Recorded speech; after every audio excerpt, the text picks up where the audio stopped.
I'm alive. Good afternoon, Facebook. Happy Monday. Hope you're having a good day so far. It's Monday lunchtime, and so we are live for another episode of the podcast. Indeed we are. It's been an interesting week. Hope you've all enjoyed it. So today we're going to be talking about whether you're in the right business or not. And yeah, I think this was something that's sparked by several people in the group. Conversations we've had with them recently along the lines of, well, should I even be doing what I'm doing? So as always, if you've got any comments, any questions, leave them as we go. We are going to have a window open here. I'm going to try not to get too distracted by it today, which I seem rather quiet. I've just realised I'm quite quiet. You've always been quiet. Oh no, I'm a quiet chap, yes. You all know that, so that's good. So yeah, as always, guys, leave us any comments, any questions in the thread, and we'll pick them up towards the end of the live recording. We'll do a quick Q&A at the end. If we don't pick anything up during the live broadcast, still leave a question on there. We will pick it up throughout the week. No question will be left unanswered. Mm-hmm. Cool. And with that, shall we go live? Well, yes. Why not?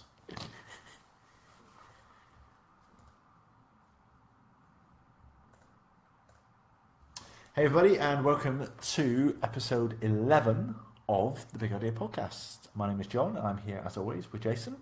Hello, John, and everybody. Everybody out there. And everybody who's listening, yeah. And as always, our job here at the Big Idea Podcast is to get small businesses thinking bigger. And today's episode was sparked by some conversations that we've had with several members of our Facebook community, which, if you're not already a member, it's bigidea.co.uk/Facebook, if you're not there already. And they're all along the same kind of lines of, well, is this really for me? I've been doing X for 20 years now. Not sure if I want to be doing it for another 20. Mm-hmm. I've inherited my business from my husband. It was his passion. It's not mine. And I can think of several of our private clients who were made redundant from doing something, and so they set up a business doing exactly what they were previously hired to do. Mm-hmm. People fall into certain sectors and certain things, don't they? Kind of leaving school and all of those things that kind of happen with life, and you end up sticking into there, and that's what you know, so you kind of stay there, but you don't really know necessarily. Well, you've always got that, what else? It is, I think you end up doing something for 10, 20, 30 years because that's all you know, and well, let's say that's what I'm qualified to do, but it's only now that you question whether it's what you want to do. And thinking back to last week's episode, it's your comfort zone. You enjoy doing it, or it's not something you necessarily enjoy, but it's something you do, and it's easy to do. You've got the job, it's there. Yeah, and you just keep doing it. No, that's it. So you're in your comfort zone, so all's good for you at that point. I think in most cases, if people had their choice again of any sector, any career, they'd possibly choose something else. But it is that fear of, well, actually, I only know how to do this, or I'm trained in a particular sector. There's the financial pressures of, well, I've got the bills to pay.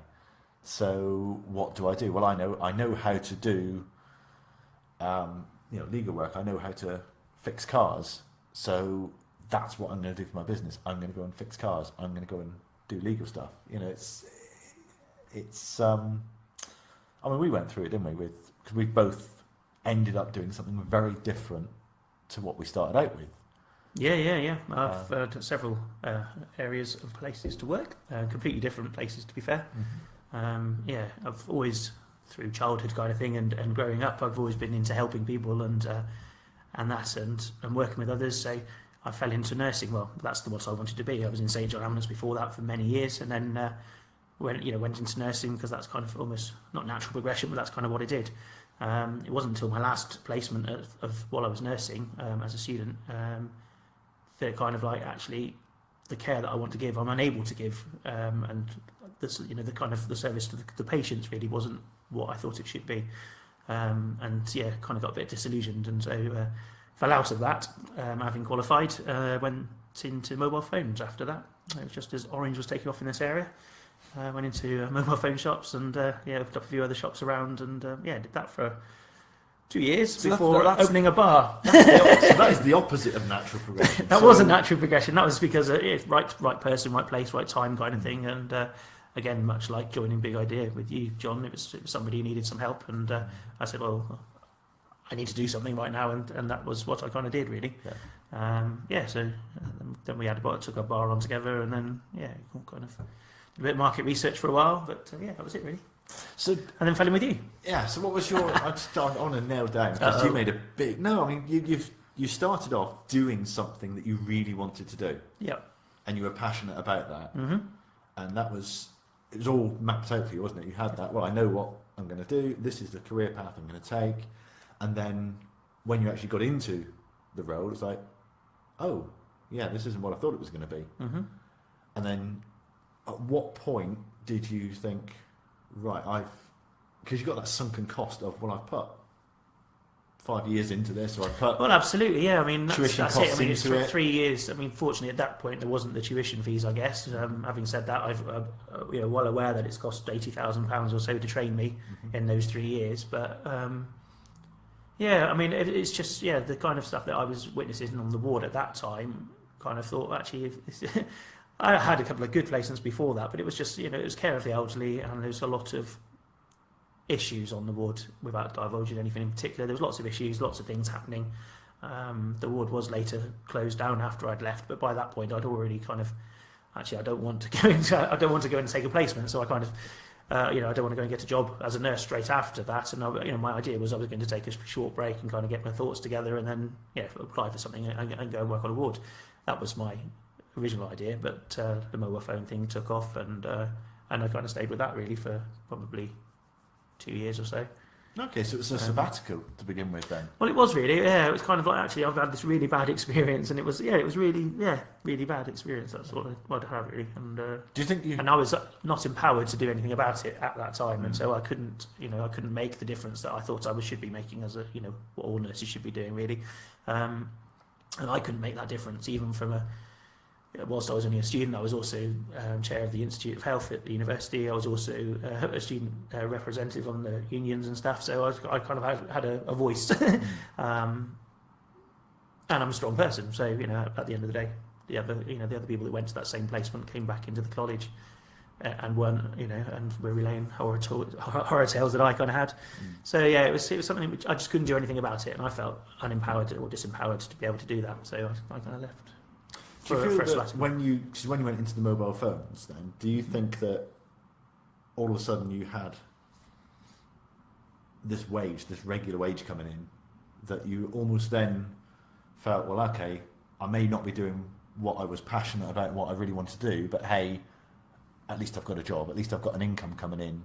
Because a lot of people get stuck there, and they get transition. I'm thinking back to like almost when I was a kid. Mm-hmm.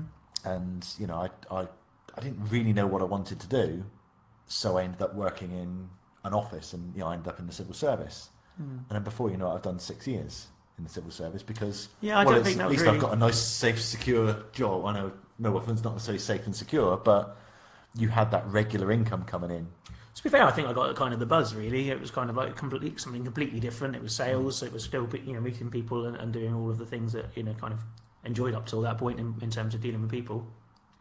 But it's kind of the buzz really of helping them find, because mobile phones in '97 weren't great in the southwest. The only coverage you could kind of get was in the middle of the city. There wasn't a lot outside until Orange came along, and that kind of put the spanner in the works for most of the other networks, because they boosted all the power down here, and so you could now get coverage in the country. So we specialised in Orange, and it was growing at that time. So I was helping people, but it was helping people to sell and selling to them by doing that. So and there was a bit of a buzz from the sales, and then it was kind of opening shops and things like that around. And so my what I did kind of grew in terms of meeting, getting out and about as well, and various people around in Wales and things like that were selling phones for me and things like that. So it was good. Yeah, I mean, one of the things we do with some of our clients when we have this dilemma of, well, what should I be doing? What do I want to do? Is, well, actually, if you don't know what it is that you want to do, then okay, let's take a look at what you don't want to do. And a perfect way to describe this little exercise is to imagine you've got a group of, say, 6 friends coming round for a takeaway. Mm-hmm. And you'll know we've got a drawer full of takeaway menus here. Yep. So we'll have the normal conversation of, well, what do you fancy? And someone will say they fancy pizza, and someone wants Chinese, and someone wants Indian, and someone wants a kebab. And getting a consensus on actually what everyone wants is just irrelevant. It's just really, really hard. Mm-hmm. So an easier place to start is to say, right, here are all the takeaway menus for our area, right? What does everybody not want? Mm-hmm. Right. Well, I don't really fancy fish and chips. No, I mean either. Right. Fish and chips is eliminated. Right. What can we eliminate next? And then, until eventually you've narrowed it down to, well, actually, yeah, I quite fancy having, an Indian with a Chinese curry or something. There will be an option there, but you start off with too many options. You've got to eliminate some first. Mm-hmm. And that's what we do when we're doing this exercise with our clients, is say, look, start ruling stuff out first.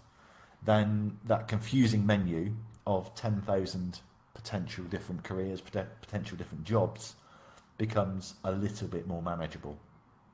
So, let's get 10,000 jobs down to 25 sectors. What I would then do is I would kind of get a nice big piece of A3 paper, write down 2 columns.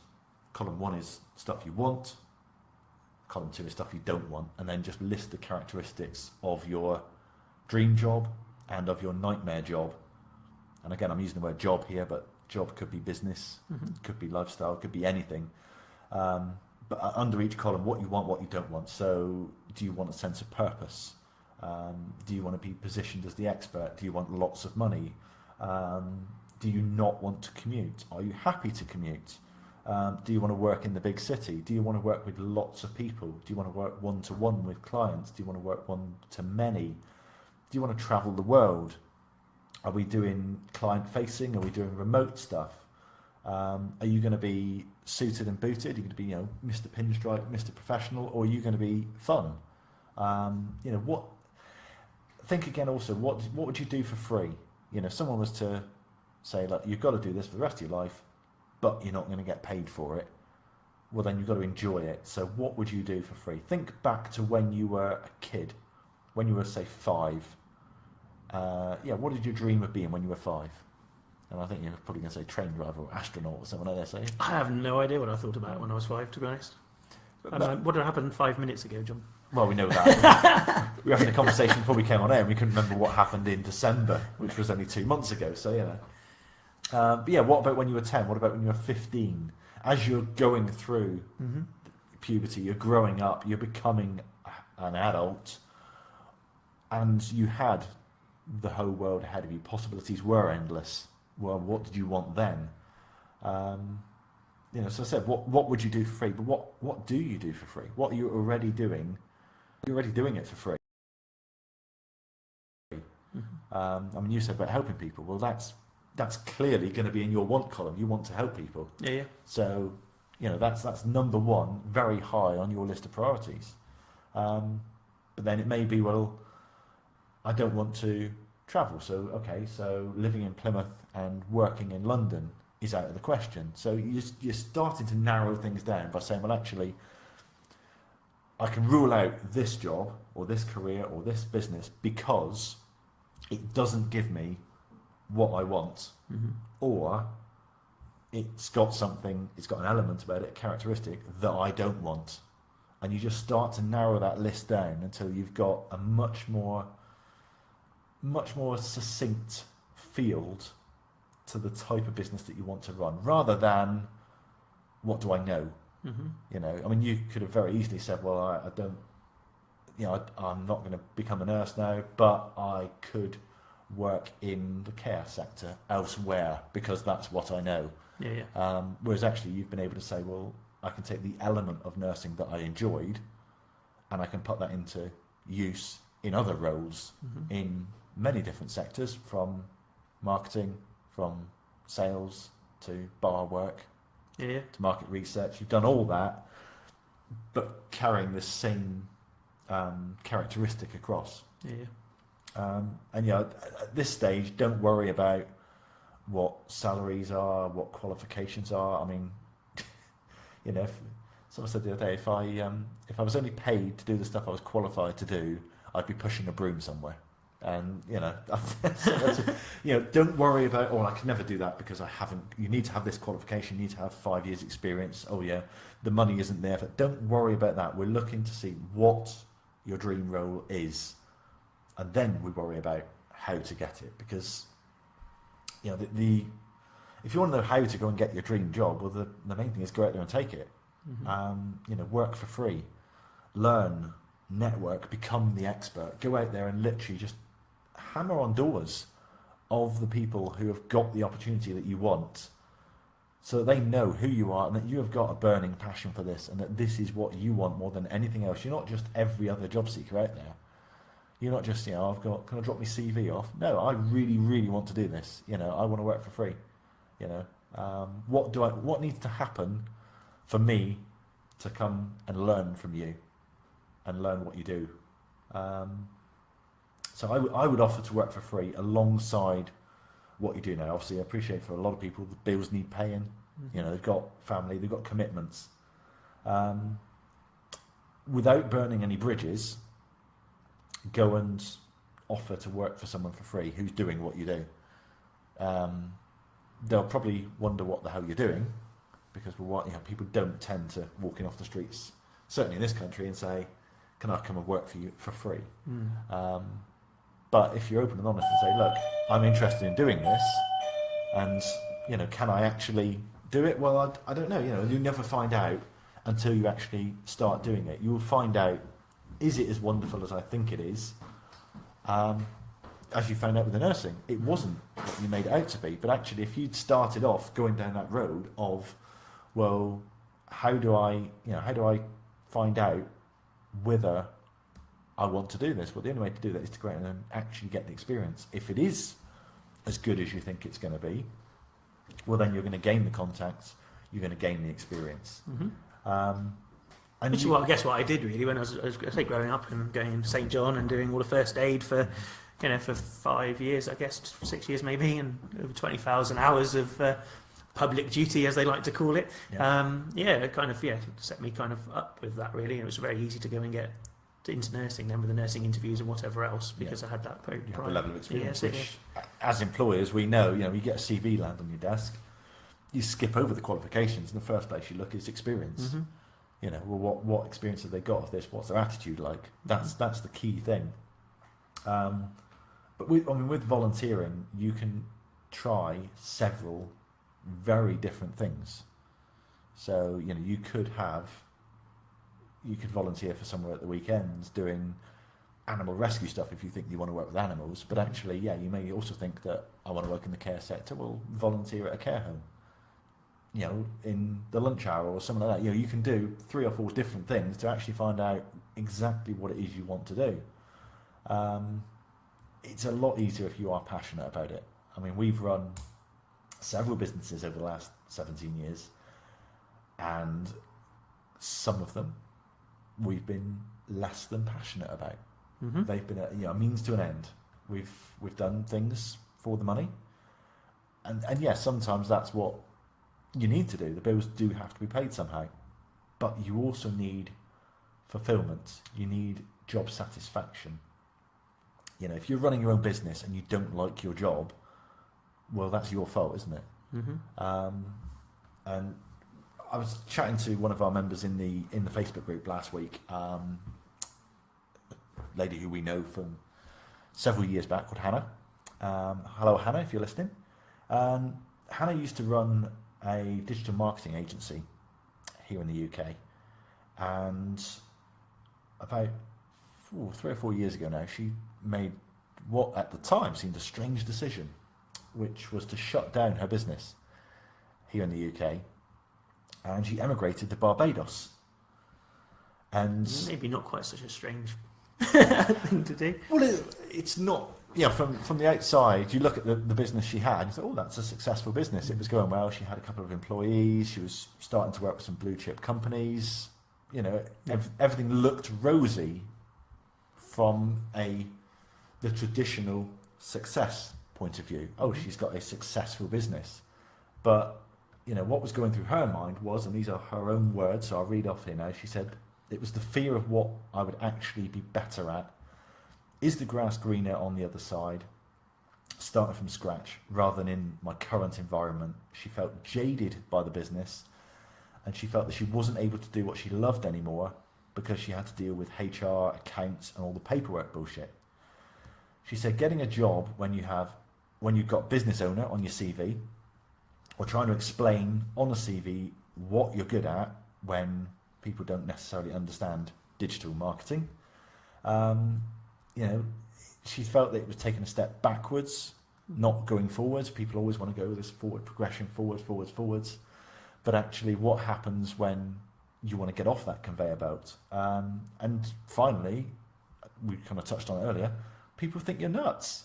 Why would you leave a business? Unless it's not working, why would you leave? Well, you're dealing with the gossip and the assumptions of the what's, the whys, and she says the stares of disbelief.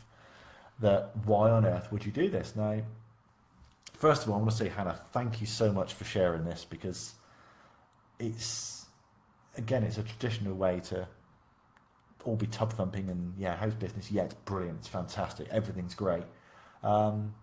It's a very, very brave person to say, well, actually, business is great, but I'm not liking this. I'm not actually enjoying this.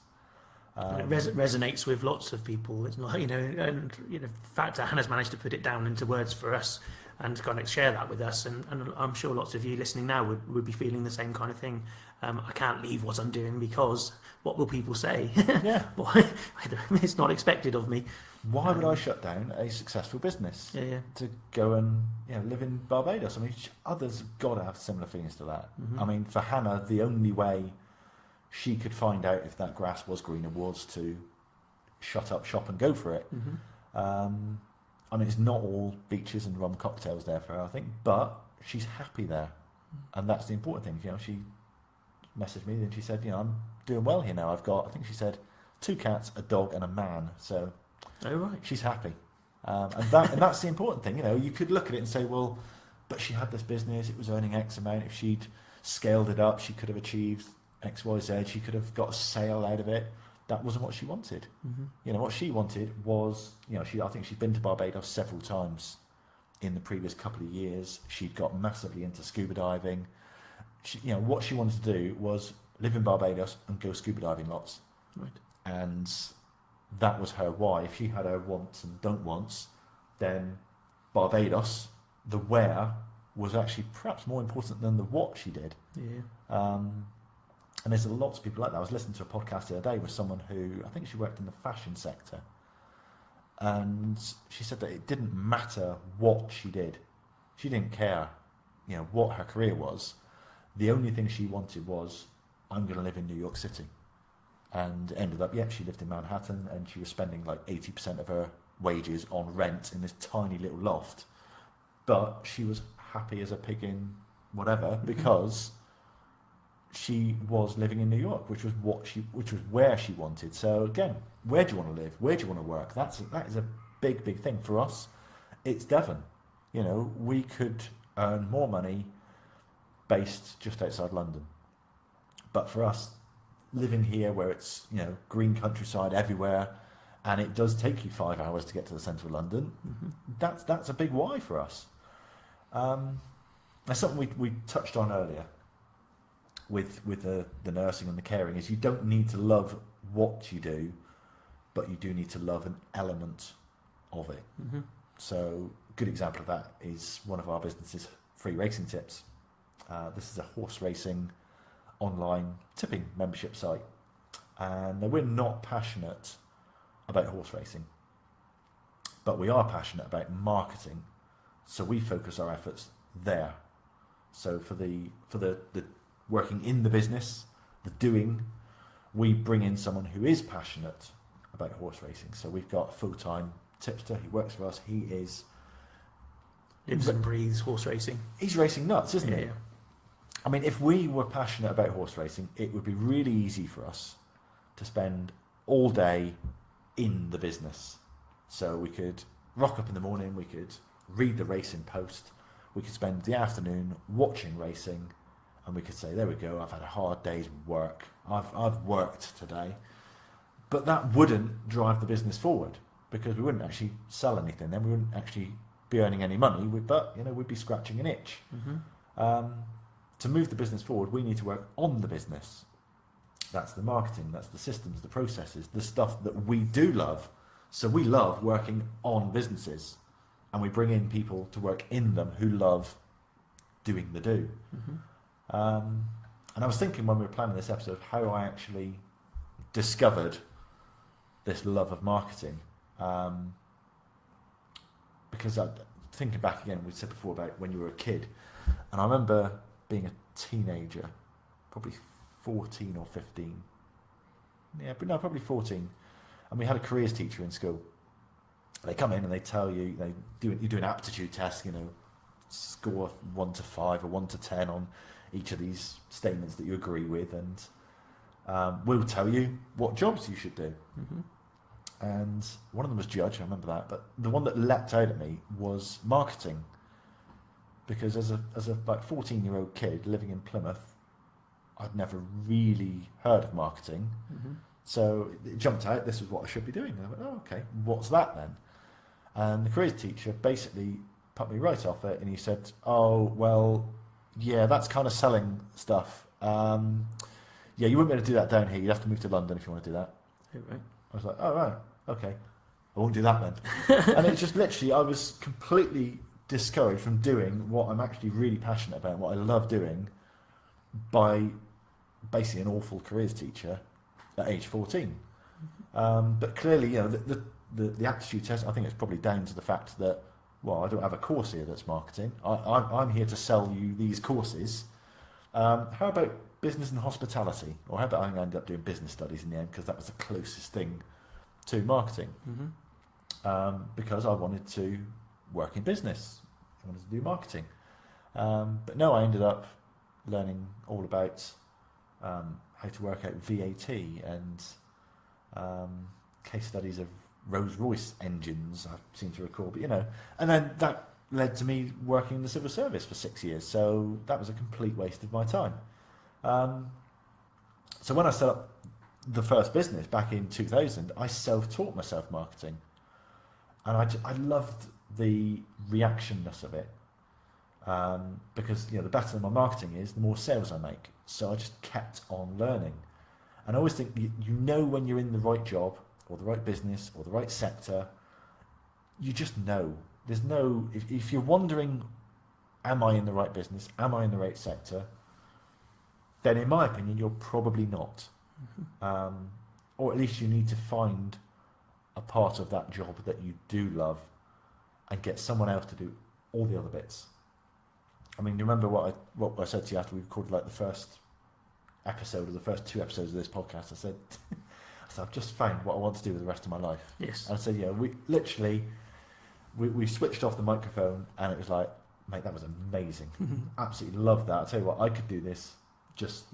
I'll be happy doing this forever.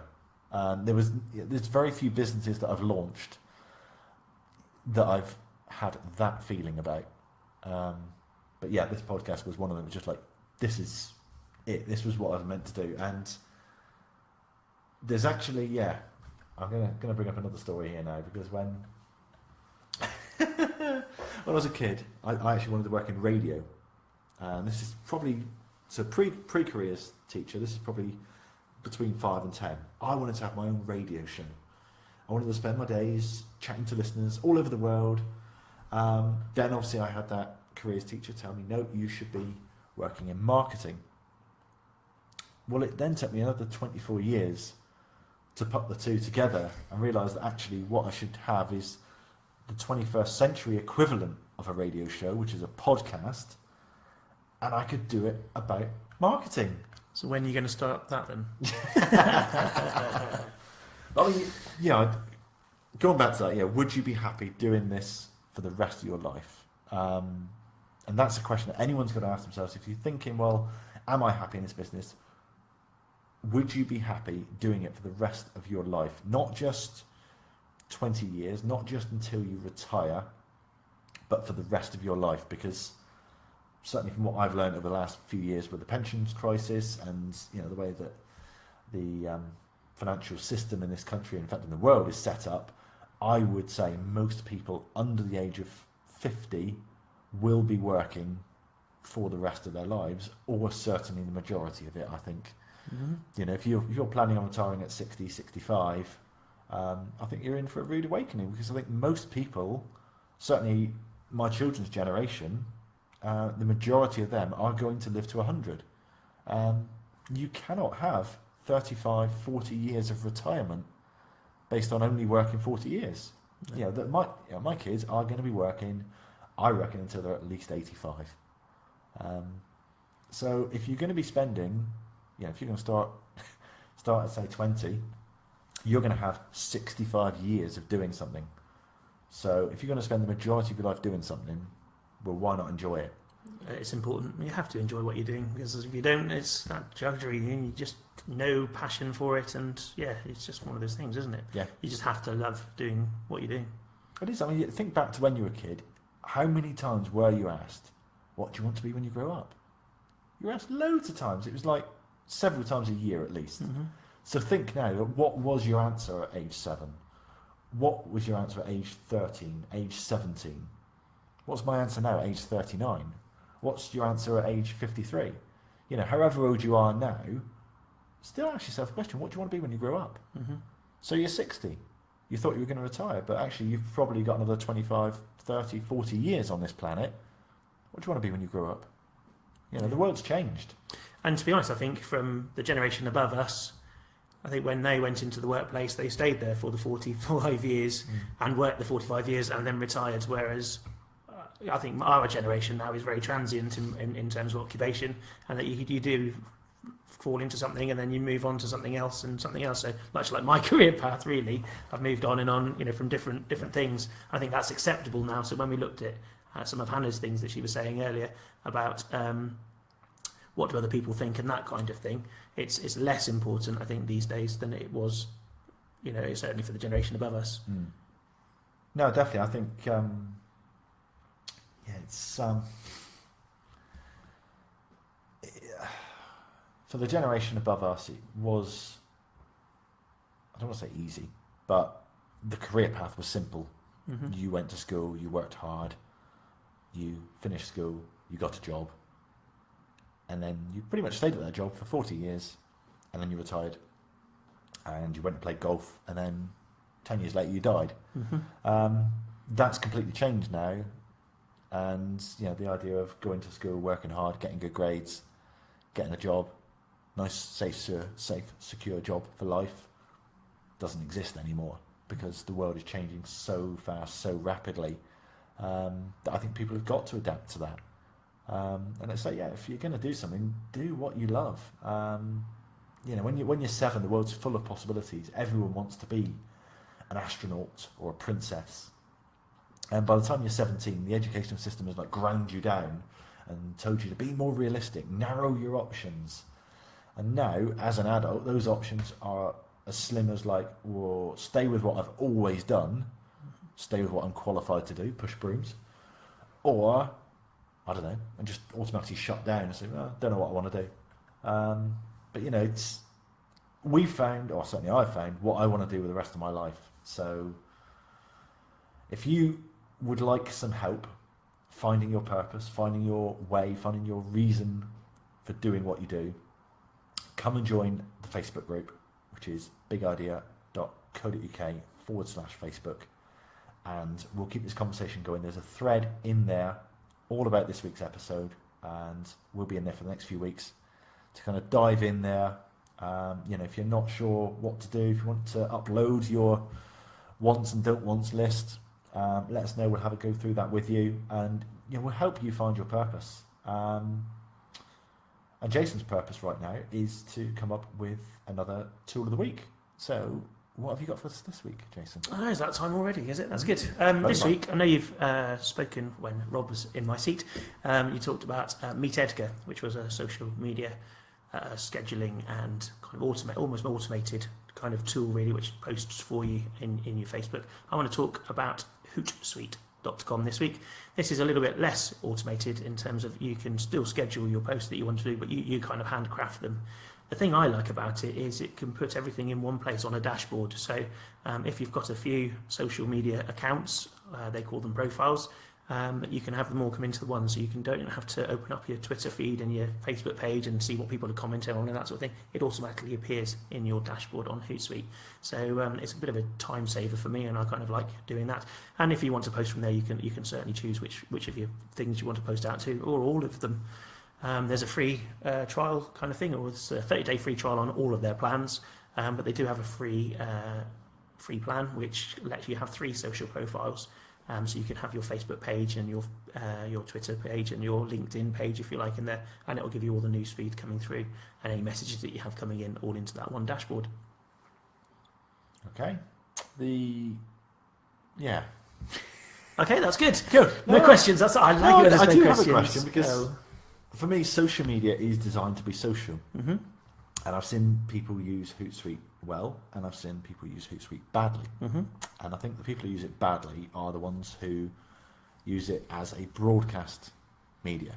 Right. So they will say, well, what I want to do is I want to put out 25 posts a day across Snapchat, Facebook, LinkedIn, Twitter,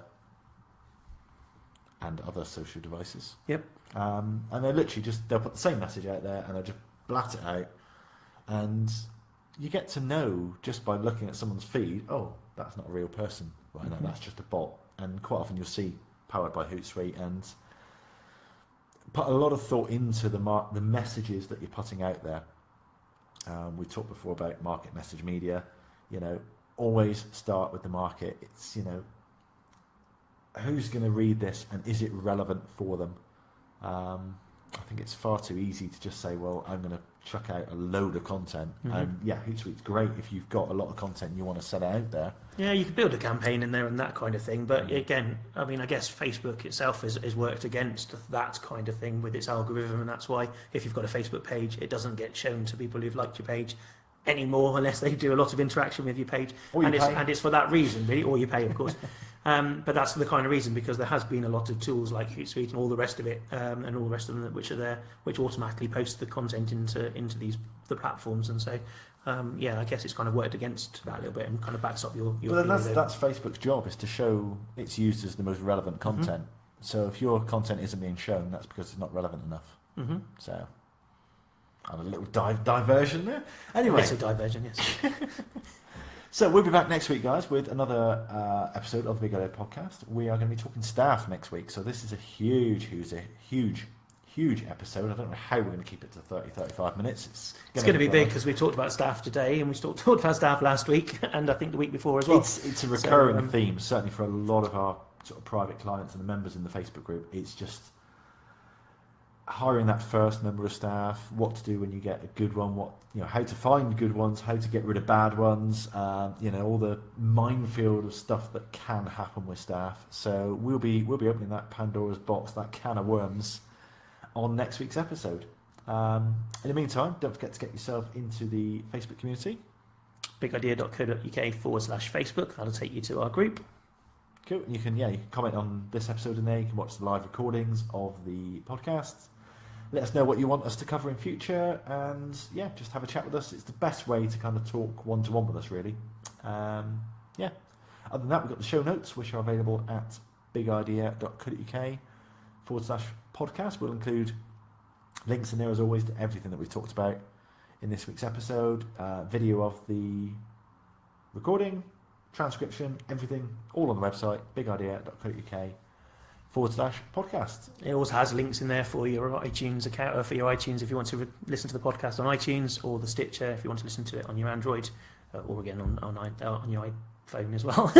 Yes, they're all there. All the links that you need are in. Yeah, all the goodness is there in one place, one easy place for you. So hopefully we'll see you next week, guys. Have a great one, and I'll see you next week. Bye-bye. Bye. 38 minutes, there you go. 38 minutes isn't bad, is it? Wowzers then, Keith. So a 35-year-old to do a £400 apprenticeship because he wanted to do a job in our industry. That's pretty good. That's just almost volunteering. It is, isn't it? Yeah, that's brilliant because obviously, he's passionate about, of the rock climbing or the travel elements of working within Keith's business. For those who don't know, Keith owns Rock and Rapid. It's a climbing centre in North Devon, and he also owns the Bucket List Company, which does stuff like, bog standard stuff, isn't it? Like climbing mountains and whitewater rafting and... Oh, right, okay. At the same time? Yes, yeah. You if climb, it's on your bucket list? Yeah, you climb up Kilimanjaro and then they get the raft out and you just... go Back down again. Oh, yeah. okay, excellent. That is right, isn't it, Keith? But no, I mean, that's a perfect example of, well, there aren't many jobs that exist within that sector. Mm-hmm. And I'd imagine there's probably quite a lot of people who would, when Keith's got a job, they'll think, oh, well, I fancy travelling the world and doing exciting stuff. Oh, that sounds really, really great. Yeah. Here's my CV. Well, actually, what better in than to actually say, well, look, I've worked for 400 quid a month. I'm assuming it's per month, Keith, not 400 quid a year, Or... £40 apprenticeship. Yeah, that's very good. It could be. Yeah. So, any other questions, guys? We've had several people have said that they've had, they've wrestled with this at some point in their lives. So we all have, in terms of, well, am I doing the right thing? Am I in the right place? Should I be doing what I'm doing? Should I stick or twist? Should I carry on doing what I'm doing? We'll just stick around for a few more minutes or a bit longer, just see if any more questions come in. In the meantime, Jason's going to sing a song for us. No, it's not, is he? No? No. It's not that time of day, either. No, I don't think so. Good. One thing I will say is hi to any new members that are in the group. We've had a few newbies come in recently. Don't be shy. Say hello. Talk to us. That's what we're here for. We're here to help you not just get more shit done, but to get the right shit done. That I think is my new mantra. You like motto. I do like the that. right shit, yeah. It is all about getting the right stuff done. It's not about being busy. It's not about being efficient. It's about being effective. And that's what we're all about in this group. So say hi. If you've got any questions, anything you want to say, anything going well in your business, going bad in your business, post it up. Let's make this a real strong community. We're all here for you. We're all here for each other. And if you know anyone else that would benefit from being part of the group, I think there's a link at the top of the page. Add member. Add member, that's it. Yep, add just member. top right. Yep. And just add your friends in. Obviously, don't just add your entire friend list. Don't be an arsehole about it. If you know someone who would benefit from it, by all means add them in. Let them know you've done so. We don't want people in this group who don't want to be in the group. We want to keep the quality of this group pretty high, because I think we're pretty happy with the gravitas of the members that we've got. The gravitas. Yes, yeah. The gravitas. I like it. I know. Carry on. You're doing well. You're Got my on thesaurus out. You're on a roll. Cool. So if you've got no more questions, guys, we are going to sign off there and go and get some lunch. So hope you had a enjoyable podcast today. So we're back next week with staff, so I'll be soliciting questions. Later in the week, I'm guessing there's going to be a lot of questions on staff, because it is just one of those minefields that, people... So if you've got any hopes or fears or your pain points with staff or anything like that, then let us know what they're going to be. Yeah, let us know your horror stories. What's gone wrong, what's gone well. Yeah, well, no, both. Let's get a fair balance here. Yeah. Because people will be thinking, well, actually, what's the worst that can happen? Well, we'll tell some stories next week of staff that have gone horribly bad for us. Well, they're now gone, and we've moved on. The business is in a good place now, but the business is actually in a better place because we've hired bad staff. Yeah. Is that right, Rob?